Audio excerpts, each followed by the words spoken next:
Hello everyone and welcome to Lost in the Reel. Today we'll be going over Shudder's new bizarre horror film, Caveat. Shudder seems to be having more misses nowadays than it does hits. So, does this mindbender break that mold?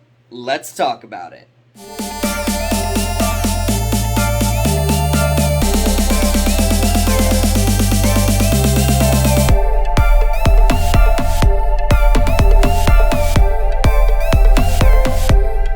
Caveat will be streaming exclusively on Shudder Thursday, June 3rd.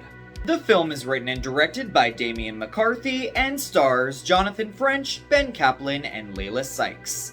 A lone drifter suffering from partial memory loss accepts a job to look after a psychologically troubled woman in an abandoned house on an isolated island. Seeing the minimalist trailer for Caveat a few days before I watched the film, I was so impressed by how impactful it was without giving too much away. And the setup for this film is rife with so many possibilities, as you can get away with a lot when your film takes place in an abandoned house on an isolated island. But unfortunately, I found Caveat to have an extremely sound premise and build-up, only to devolve into a pointless mess by the end.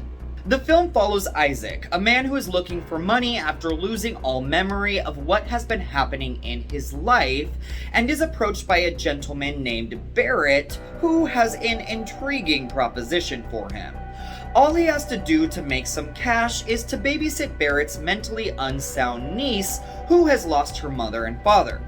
Isaac agrees, but upon arrival finds out that he must wear a harness with a chain at all times because the young girl Olga does not trust anyone to go into her room.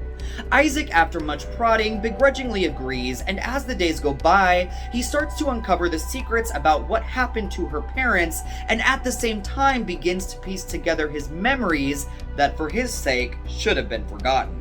I will give Caveat this: the potential here and what they started to do with that potential is extraordinary. The premise itself is fascinating and could have led to some really frightening moments and shocking twists and turns. The production design is impeccable, going the route that Saw did with the infamous bathroom by building nearly all of the sets from the ground up to really have complete control over the environment and make it almost a character in and out of itself. The imagery concocted by McCarthy, the drumming bunny rabbit, using a box cutter to create peepholes, the depravity of the harness itself is next to brilliant and will stick with me long after I forget all of the flaws of the film itself. Jonathan French is also quite good in the lead role of Isaac. The film is smart to leave the audience in the dark with our protagonist as we slowly begin to piece together his memories with him, and the progression of that discovery is perfectly realized by French, starting off as a quiet, somber, and somewhat lost character to a desperate man fighting for his life and sanity by the end.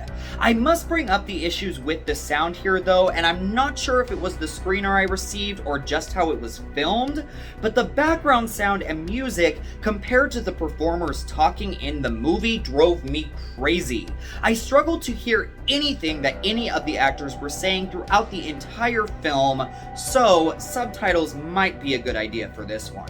Despite a near-perfect setup for an enticing and original horror film, Caveat starts going down a confounding rabbit hole and is never able to climb out of it. There is a lot of backstory to this film and so many twists that it's hard to keep up, but at the same time it feels like absolutely nothing is happening on screen. McCarthy also uses the lights going out trope to heighten tension, and for a good chunk of the movie, we are led throughout the house with only the guidance of a flashlight. Now, sometimes this can really work to create scares as you have no idea what is happening on the outskirts of that aura of light. The Descent comes to mind in effectively taking advantage of that.